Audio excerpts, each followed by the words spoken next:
Welcome back to another episode with Last of the Millennials, We Probably Right.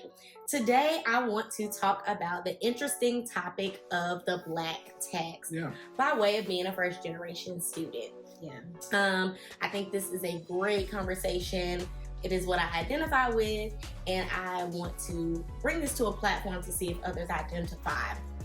And so by Urban Dictionary, Kendra's favorite reference point, the Urban Dictionary states that Black tax is the extra money Black professionals are expected to give every month to support less fortunate family and extended family, right? Yeah.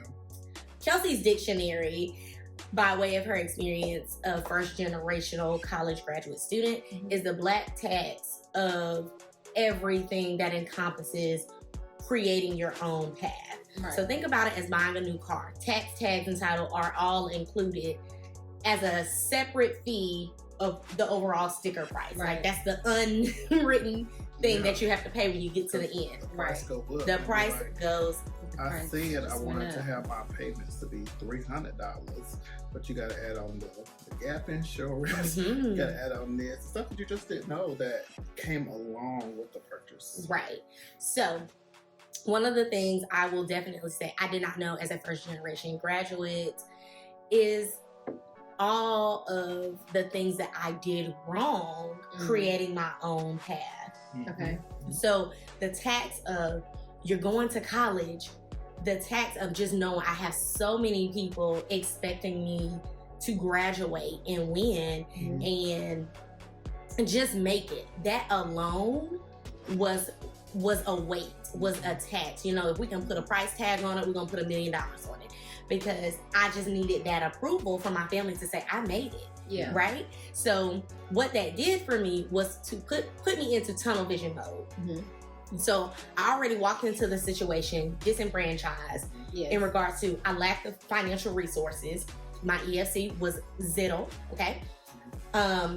Didn't have the professional mentoring that I need in order to market this degree I was going to walk out with because my parents didn't have it, so they couldn't tell me how to do it. Right. And psychologically, what that puts on the barrier of me, again, everybody's expecting me to win and get this degree and go out and do great things.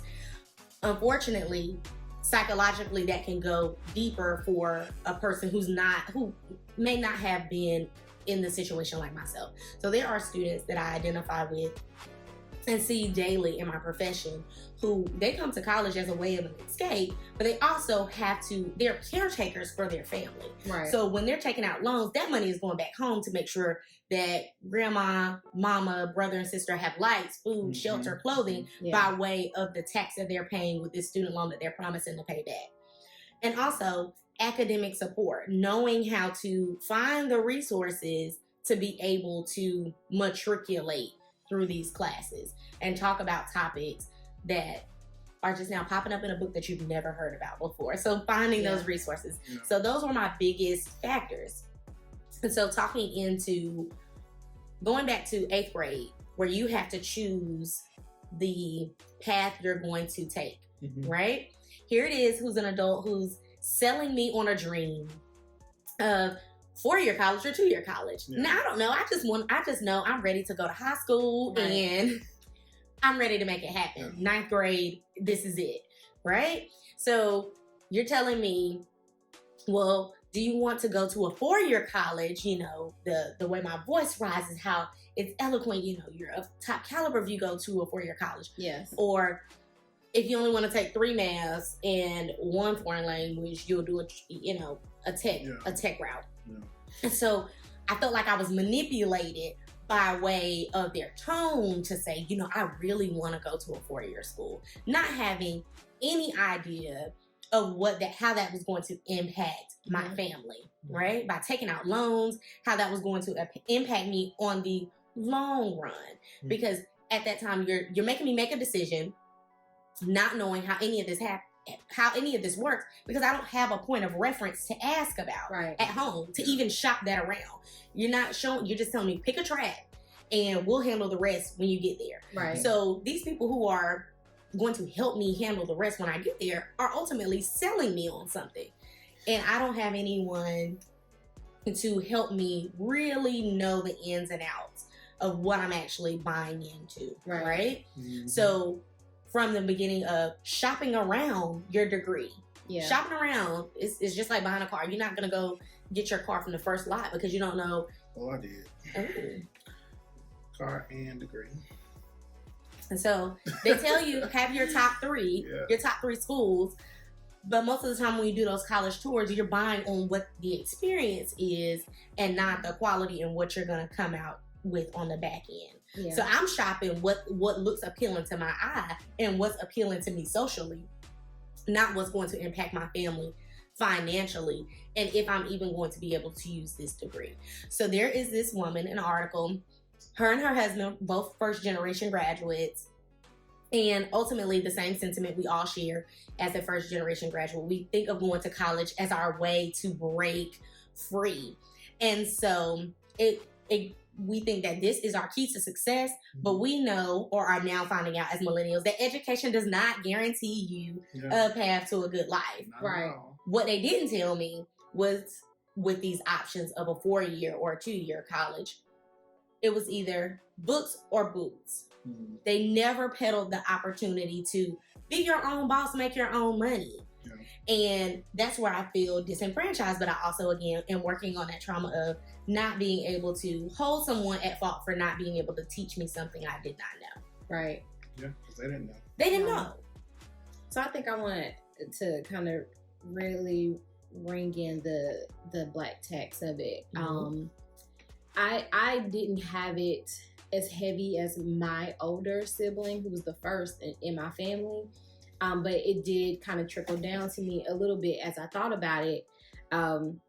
We had a family friend that I heard say one time that when a black boy or black man graduates college, it is something that we have to over celebrate because we don't understand. And this is a black man that graduated from school saying, we don't understand what it took for a lot of them to even make it across the stage, having the pressure of getting a part-time or a full-time job just to be able to send money back home, or not being able to go home on breaks, or having to say, I'm gonna have a conversation with my sister and brother and they're telling me they don't have bread and I gotta figure out because the money that my parents are making or my grandparents are making is not enough and they still need, but I'm still trying to figure out who I am as a man and who I'm growing to become. And I don't know how to manage money. I don't know about finances. I don't know about how to manage a family, but I gotta figure it out because the weight is on me. And then you cross this stage and it's like, well, they told me to get a job, so I'm going to get a job. And we know that money, $30,000, $40,000 a year, like that is foundational money for someone just starting out.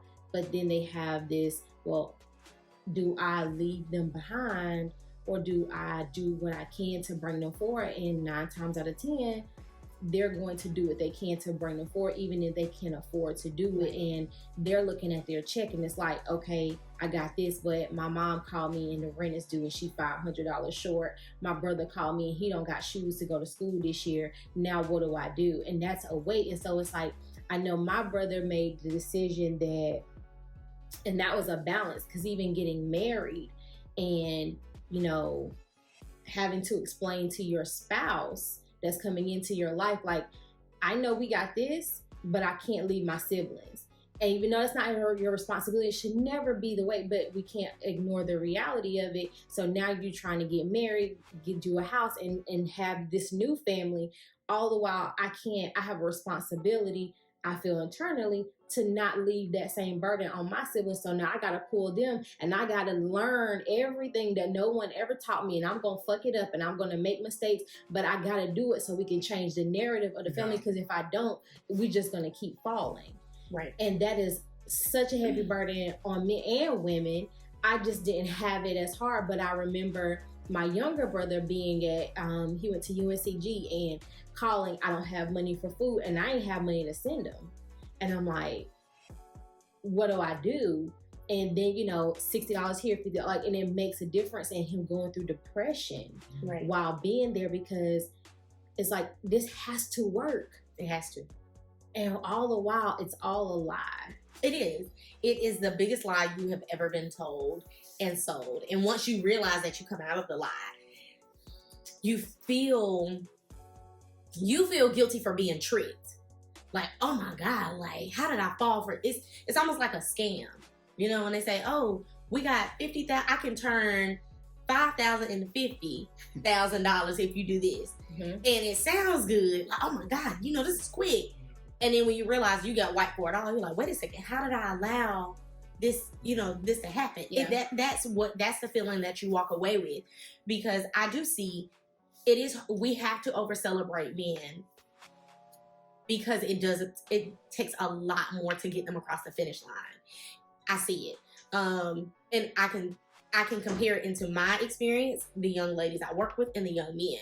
The young men feel, because most of the time, the young men I end up encountering are the only male figure in the house.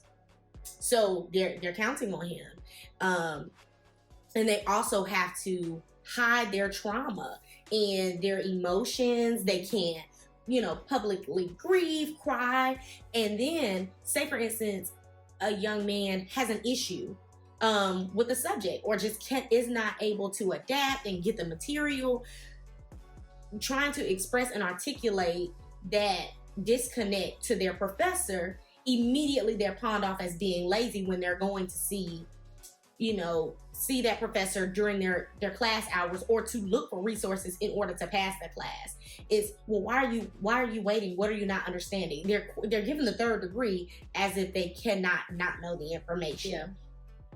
But others, you know, women even, are given more of a, oh, well, tell me where we're having a mistake. But it's automatic. Well, tell me where you went wrong, or why you don't understand this, or why are you waiting so late into this to tell me that you have a problem? Yeah. They're given the third degree. So there are different barriers that Black men and men experience alone in college. I'll just pinpoint Black men. It's when they come, so then they'll come forth with an issue to say, hey, Professor Highsmith, I'm not understanding your coursework. Well, tell me why. Yeah. You know, are you not paying attention? Are you coming to my class? Are you listening to my lectures? Are you taking the notes? And it's all of these things that they're doing opposed to, I just don't understand the content. Right. And it's given, well, here's why you're not understanding, because you're not taking notes, you're not coming in on time, or you're leaving early, or you're, you know, projecting all of these things. It's like, no, the subject matter is just hard. Yeah. And I want to go back to the earlier, I think you made a statement about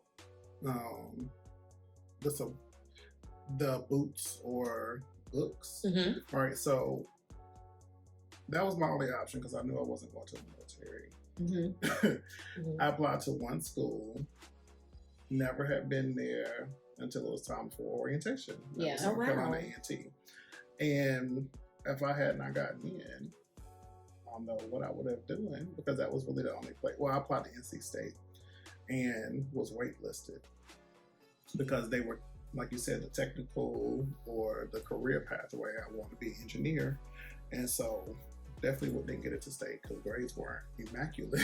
Yeah. But I got into North Carolina A&T and I'm an advocate of HBCUs because they do give you opportunities. And while I may be on this panel complaining about the Black tax, I recognize and understand the privilege of being able to go and get an education, because some people don't have that privilege to even go to get a refund check to send back home. Yeah. They just can't go. Right. Because nobody even knows where to start, or it doesn't, the burden is too heavy. So I don't want to put that on my parents. Yeah. Right. Because they're already struggling. And while that wasn't my experience, even though we weren't poor, but I didn't know that we didn't have everything that we wanted. But my parents and my family did not know how to support me in college. Yeah. They were excited. They celebrated the fact that I was going. I was ready to go. All my stuff was packed up by the door the day after graduation, ready to go to college. When I got there, I went into full breakdown mode. Yeah. It was like, are you really leaving me here? Yeah. Yeah. Again, it's so many psychological aspects. You're ready to get out. They're excited for you to get out. And then think about, here it is, the books or boots option. boots. It just wasn't for me, even though I was in ROTC, but it would have been an option had nothing else panned out. However, as a millennial, I was taught, I remember vividly seeing the posters, failure's not an option. I thought failure was detrimental. Failure was fatal. It was the ultimate fatality and that's how I ran. Going through college as a first generation student, it was tunnel vision. So I was not able to fully take in the experience of failing with grace, failing forward to learn from that. So I missed a lot of opportunities because I was like, nope, if I don't get it, that's it, But that in itself is a tax. That's a tax. Yes, it's absolutely this undue burden, which caused a lot of mental health issues because now it's created a form of anxiety, where it's got to be A to the Z. Because here's my expected outcome. The outcome says this has to happen. It's like a calculated math problem. I'm showing the work if I do this, and this. Yeah. Here's my outcome. Mm-hmm. And if something does not go right according to what my calculated outcome is supposed to be, wait a second, something's not right. And I know it's not me. So what happened? So now it takes in this, toll on your anxiety where everything has to be right because I was never taught how to fail. It was failure is just not an option. We're not even going to discuss that. Yeah, I hear that. I think I totally failed, and I was okay with it. My experience was I was a scholar student all the way from kindergarten up, and while it was difficult, I just had to learn how to. College was about tricking the system and learning what was the minimum you had to do to get by. I mastered that in high school. In middle school, yeah. It really, once you figured out, I was like, wait a minute, we're all going to get the same degree. Mm-hmm. I can miss a class here and there. I can use my absences because they give you 3 in each class. Yeah. Mm-hmm. And I can do this, I can do that. Get the notes from somebody, have somebody sign my name on the roll. I'm good. Mm-hmm. See, I didn't learn that. I didn't. See, I guess we had to come up with a different mindset at Rayford.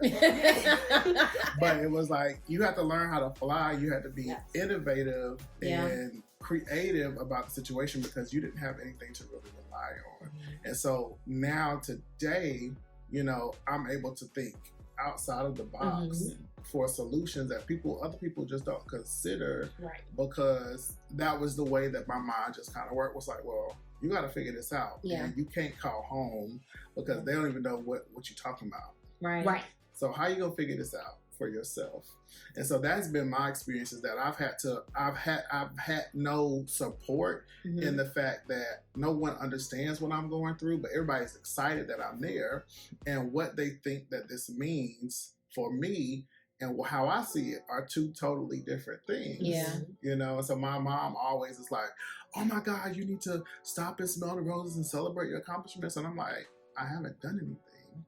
Like I've done the minimum to get access, and I still have a long way to go. But now you just diminished your own experience. But it's not though. It's based on we were bred to keep going and keep wanting more. For her, finishing high school was the ceiling. Right. I went to college and got a bachelor's degree and then got a master's degree. So it's like you have outpaced everybody, and I'm like, well, actually, I'm in a small percentage of people in the world. Like this is not a big deal because I'm in a different arena. Yeah. Because my privilege allows me that, and I can see I have a different view on what education looks like, and what they don't know is it's a scam. Yeah. Unless you're going to school to be a doctor, a lawyer, or something that's related to a direct career. You don't need 4-year college. 100%. In 2021, you can go to YouTube, you can go to Coursera, you can go to LinkedIn Learning, you can get a Google certificate, you can go to community college and make more money than people who go and spend 4 years and still leave without knowing what they want to do. Yeah, 100%. Yeah. If I had not fallen into my career, I would be in the same boat. Yeah. Very much, 100%. Because I knew for sure I was going to be somebody's nurse in somebody's medical field. And that's just not your girl. Don't like blood. But why though? Why did you choose that career? Because I was told. it was like, this is what, literally, you want to hear how I was paying, how colleges, do you want to make good money? It was about money. It was about money. And coming from a place where I was disenfranchised, I did not have everything I wanted. Barely had everything I needed, but I had the foundation. I had food, I had shelter, I had clothing. Man, I had the best clothes. But I know sometimes where it was like, yep, you might get one shirt, one pair of pants to start school. You know? So for me, that was, I need money. I understood the importance of money early because I knew what it was like to not have it. And I was like, I damn sure ain't gonna grow up without no money. Which now it impacts the way I manage my money because it's like, yeah, no. Yeah, I think another part of that is going into that already disadvantaged. So for me, like my story is a little different, you know, where I did need money because I was going into school as a teenage mom too. And so I needed resources now. Right. Like, and everybody around me from school counselors, family, school, go to school. And I'm like, but every time I get a refund check, y'all up here. Like, I can't, it's a lot of pressure because I can't be this thing that y'all envision for me that I don't envision for myself, but this is what has been sold to me as the only option. That's it. And I'm already in a situation where I'm disadvantaged twofold. One, because my family is not privileged. We didn't have a lot of money. Like, we were not poor, but, you know, we didn't meet certain standards. And then also, then I have this other situation where I now have a child. And so I'm a mother to the world. It's like, okay, now what do I do? And every year that goes by, the pressure is getting heavier and heavier. My child is getting older and older. My responsibilities are increasing. So it's like, well, do I sink or swim? But not even in that sense, but do I sink as in, do I leave this place and jump into the workforce? Because I have a child that's dependent on me, and I also have family that needs. Like, they have these needs that are immediate. And there's not enough resources for that. There's not a book for that. There is just, is your support system strong enough? Can you get through this until you can quote unquote make it? And then it's like, what is make it? Because make it is not, success is always relative to however you define it. But anybody that know me know I have a certain way of life I like, and I didn't see it coming. I didn't see it coming, and definitely was not coming fast enough. And then once I had like my first real job and I was working with people who had degrees and we were making the same fucking money, what am I doing? Yeah. Because then you're also leaving, and now 6 months later, oh, we need $700 a month. It's true. For all these long, you know, I know you had a good time with them refunds, but now we're gonna need $700 a month. You right. Can I get a deferment? Can I get something? Because we can't even pay that back. And so it's like, while college is a great experience, I had a great time in school and I learned a lot of things from professors that had nothing to do with a book, and I met a lot of people. I'm already going into this disadvantage twofold. I'm also now coming out with debt that does not even meet the amount of money that I'm going to make in the entry level position. Correct. So now I'm in debt, and I'm going to make other financial decisions that do not benefit me because now I also don't even have the financial education to make the best decisions. So when I'm looking at, I'm in this training, they're like, well, let's talk about 401k. And I'm looking at, what is a 401k? Well, not even that. What is it, the potential for the amount of money is going to come out my check? Can I even afford to get this 401k? Oh, insurance. Damn, they said $57 every other. Oh, no, I can't. Is this optional? Like, I can't. Yeah.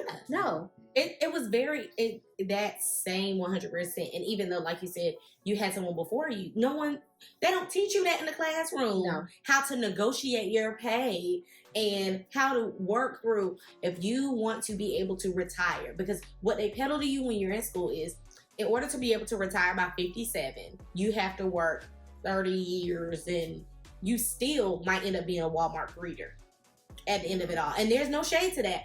But that's not what I'm doing all of this for. Like, I want to, 57, I'm trying to be on a boat out here, pop locking and dropping it. Yeah, that whole concept of retirement, I think, is really outdated. It is. Yeah. But those are the people who... I'm going to work all this time for a date that I may not even get to see. Right. For a break. Yeah. For a break. And that's what they're pushing. Well, that's what they push to us to get us there. Like, yeah, we want to get this money and we want to make it happen. Right. To what cost? Because I was flabbergasted, taken aback when I got my first job offer at, you know, you look at that gross income. It ain't real. It's not real. So they say, oh, you making $40,000 a year.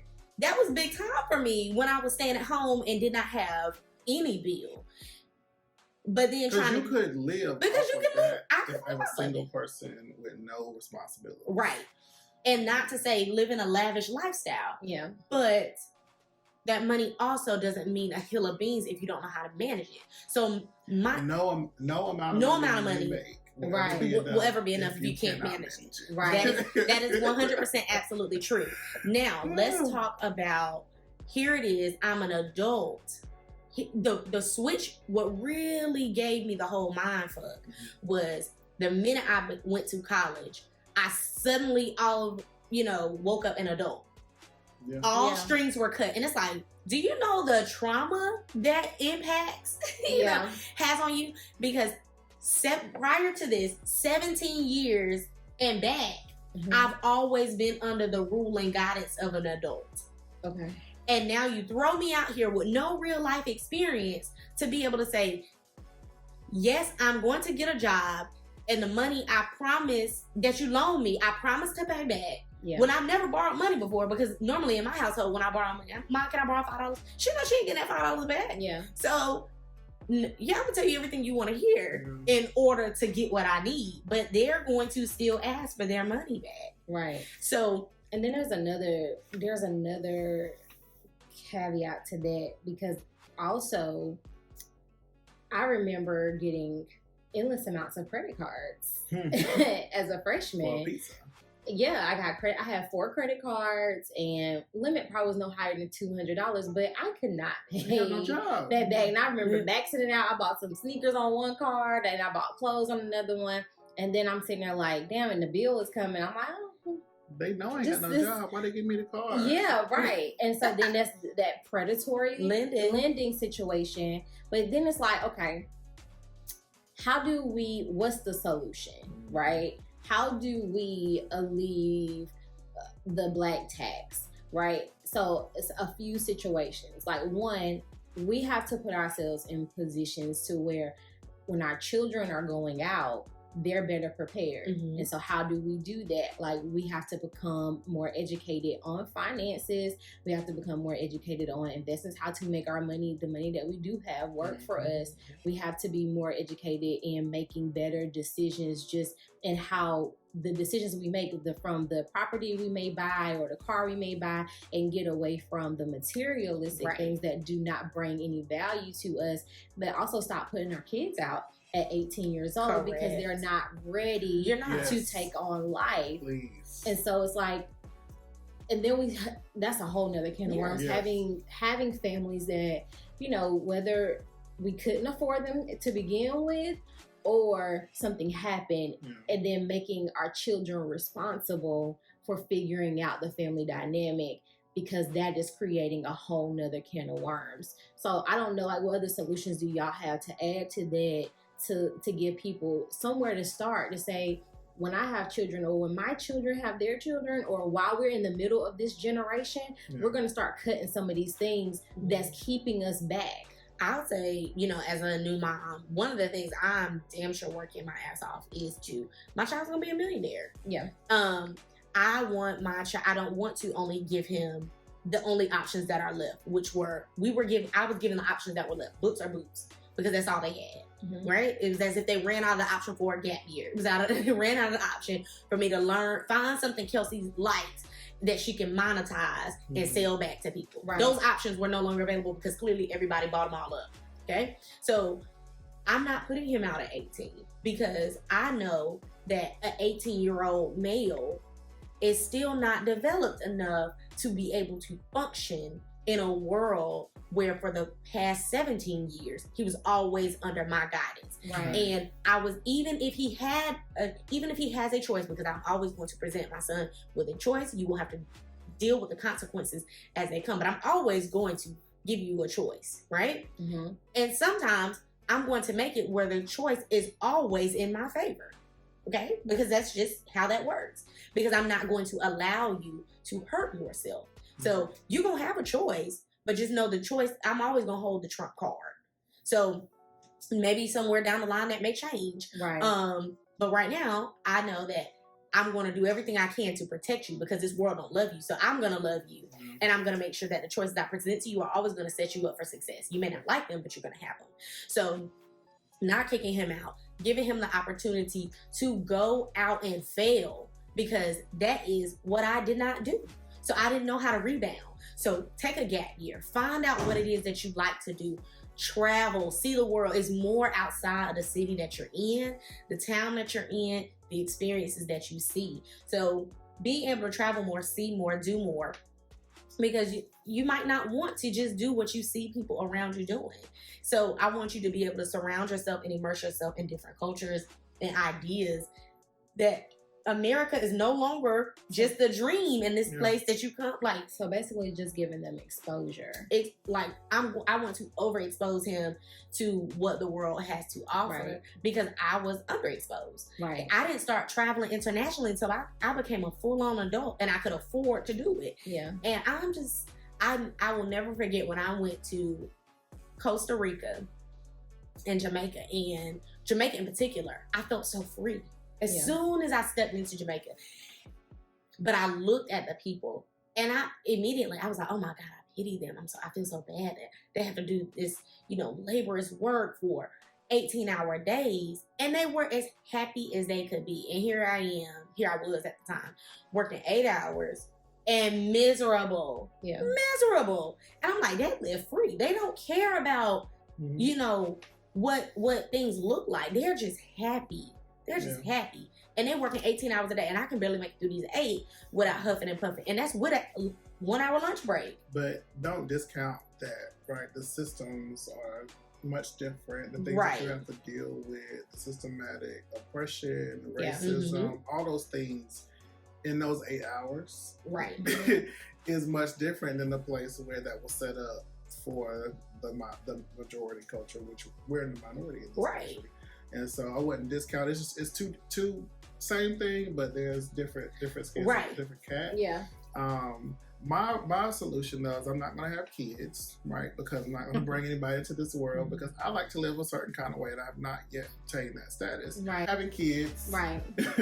Definitely am going to make sure that I find a partner that I can marry we both have the earning potential that'll give us a comfortable life. Yeah. And then through my profession, I want to continue teaching students about financial literacy.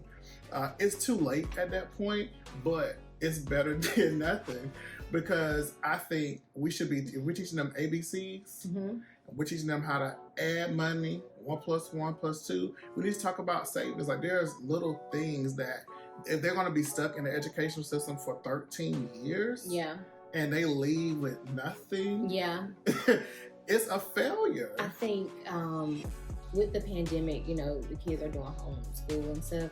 And so what I like a lot about my son's school, they have what they call specials that you can sign up for. And one of the specials that they had was about money. And, my son's only in 1st grade. And so they had 3 different types of money, which progresses depending on the grade. And so they were learning about money. They talked about investing just on the 1st grade level. And I loved that was happening, because it's a conversation that he and myself and his dad does a lot with him, because he'll say, I'm just going to invest my money.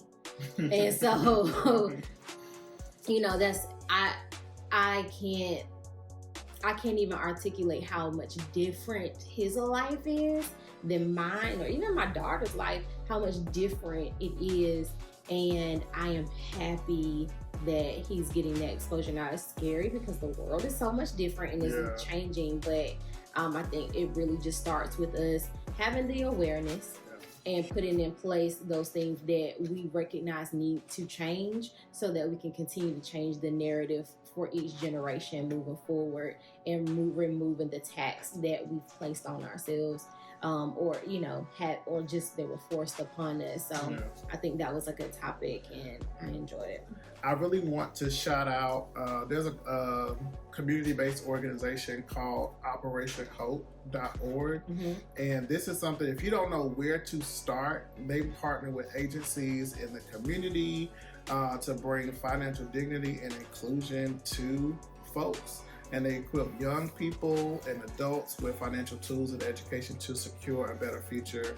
They'll coach you through your personal aspirations, they'll coach you through life challenges to get to your journey of financial independence. And so I co-sign this. They're not sponsoring me. They're not asking us to do it, but I've worked with this company since like 2007.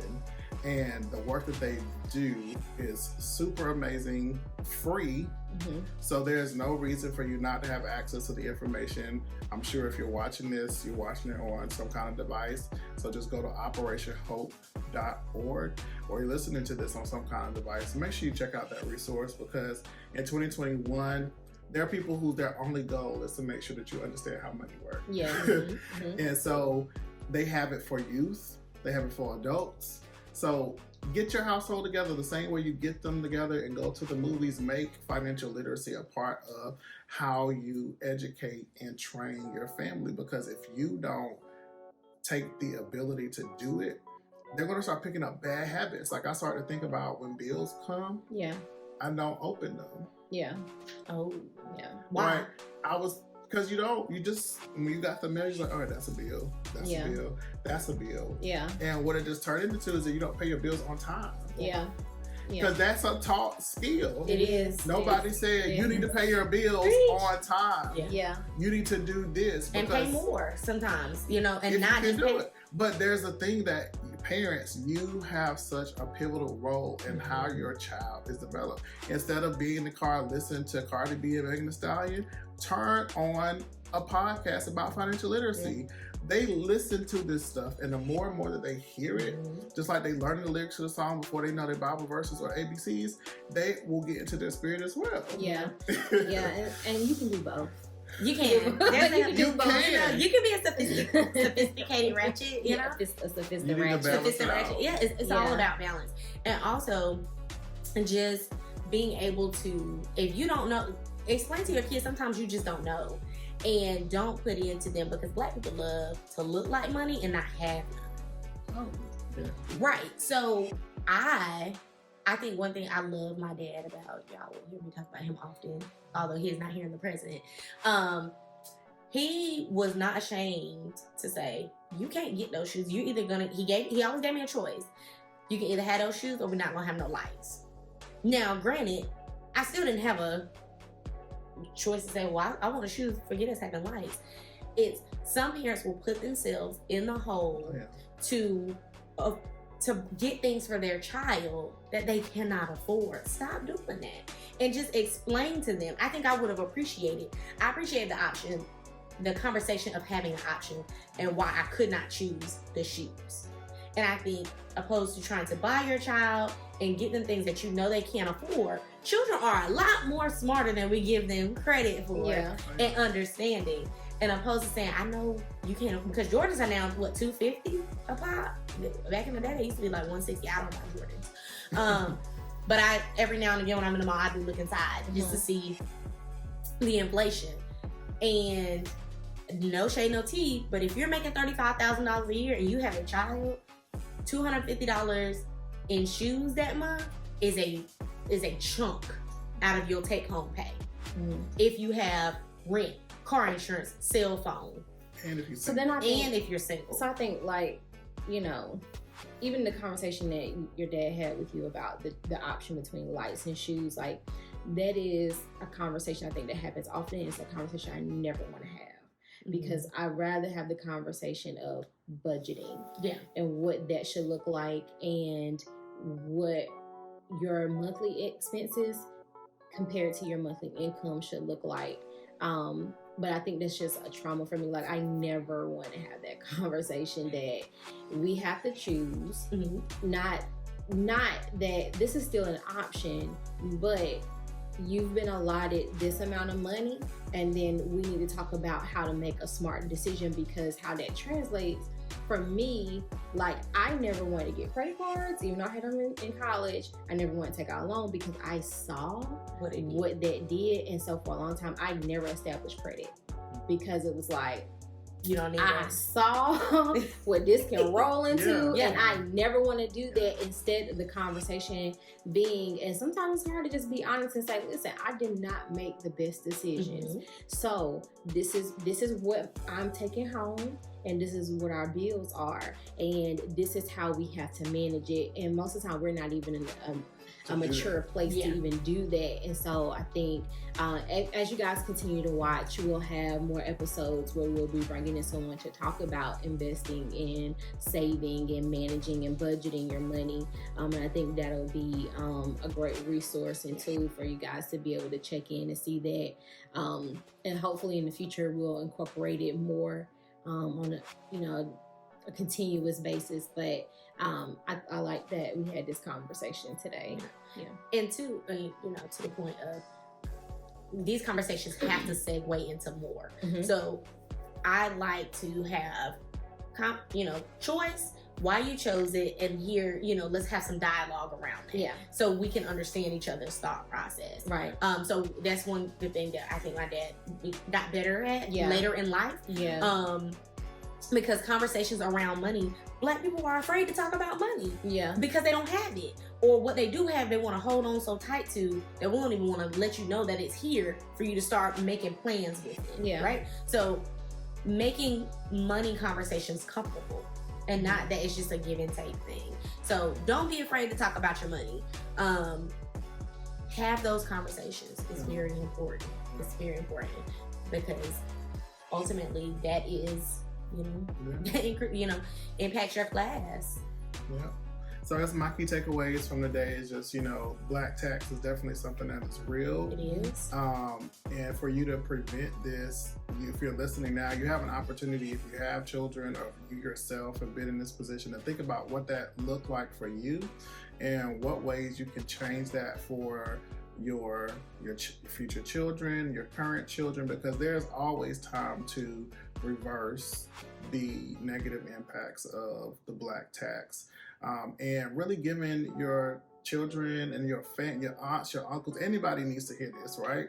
Is that there are things you can do differently. It's just not going to school anymore, because jobs that didn't exist 20 years ago exist now, and they don't look like jobs. They don't. And we can't comprehend it because you're not clocking in, you're not going somewhere for 8 hours, but you can make way more money doing some of these things. So it's really about a mind shift that has to happen overall. And it's really about exposure. I remember when I first started traveling, it was like once your mind is expanded to a particular consciousness or something different, it's really hard for you to go back to the old way of doing something if you have new information. Right. And once you get new information, you have a responsibility to make a different action. And if you don't, then you might want to check up on that, because if you have the answer to freeing yourself, why would you stay in the same predicament and keep those people in a similar predicament? And so my third and final point is that we started out with this article of these two people who, first generation college students, very, very poor. They knew that they were poor early on, and they knew that education was supposed to be the way out of poverty, and which was the American dream. And so, long story short, they go to school, and Kurt is dead. It starts out really small, $20,000, then it goes up to $80,000. The wife gets a master's degree, then it's at $64,000. Then the husband, who dropped out of dental school or couldn't get in, goes to get an MBA. It's $100,000. And so now they're at $268,000 in student loan debt, and they were trying to fit into a lifestyle that did not really wasn't designed for us. Yeah. Right? Because we're doing all these things just to try to get ahead. It's like you got to spend money to make money. So we get all this bad debt. Yeah. And you still don't have nothing to show for it. So then he went back to dental school. Dental school now, once he's done, they'll be at a total of $718,000 in student loan debt. Okay? And no matter what you do, unless you're a millionaire, you still gonna be in major debt. I don't know when they ever anticipate to pay this off, but then they're gonna make the kind of money that gets that payment down into a particular point. And so my point in this is that you gotta be really careful and really understand early on and be attuned to what your children are interested in, to kind of start guiding them, exposing them to different things. Because if you want to be a chef, you can go to community college for most times little to nothing. Yeah. They give out so much money at these community colleges, and I'm really kind of upset that I didn't even know the wealth of a community college. Didn't know. Because it's such a major, huge resource, and it's designed to keep us out of debt. But because we want to be what we see on TV, for some of us it was Different World, it was College Hill, it was these shows based around college, living in a residence hall. Like, all these things are peddling to us what we should be doing and not allowing us to really think, because we believe that if other people do it that look like this, do it, and they're successful, then it might work for us. But we don't see the strings behind the curtain that make that work for them. And also, when you were saying this $718,000, like now, like you said, there are people dedicating their lives to who have made a career of make the mistakes and we'll show you how to get out of debt. Don't even start there, right? Start, if you have no debt, start at the point of how do I take this $20 that I don't have to I haven't designated to go to anybody's debt to make work for me. I think that's how we kind of shift the narrative. So if you haven't started to create bad debt, don't. Go ahead and use that money to figure out what it is and how to make that dollar work for you, because I think that's the difference between the Black community and the white community. They teach their children early on how to make their dollar work for them. And we are taught how to spend our money, right? So if you start off in the advantage of, well, I don't have any debt right now, I want to start researching how to invest my money, where to put my money to, you'll have a leg up way further than where I started. So don't worry about, I think people romanticize the Dave Ramsey, Dave Ramseyer, I'm a Dave Ramseyer, and being able to hold up that sign to say I paid off $50,000 in 3 months, when really it's a lot of hard work. And it would have been so much better if I never got the damn debt in the first place. Yeah, man, I guess I still got one more thing to say. If you owe people money, the money that you're bringing in is not your money. Pay them people. Pay them people. That's not your money, and that's that on that. So, is there anything else? All right. So, thanks for joining us for episode 3 or 4. It's 4. Who doesn't count already? It's 4. Of the Last of the Millennials, We're Probably Right podcast. So y'all check us out. Follow us on social media. We're everywhere that you can find us. Anywhere you can find podcasts, you can check in with us and chop us up. All right, so take care. Be blessed.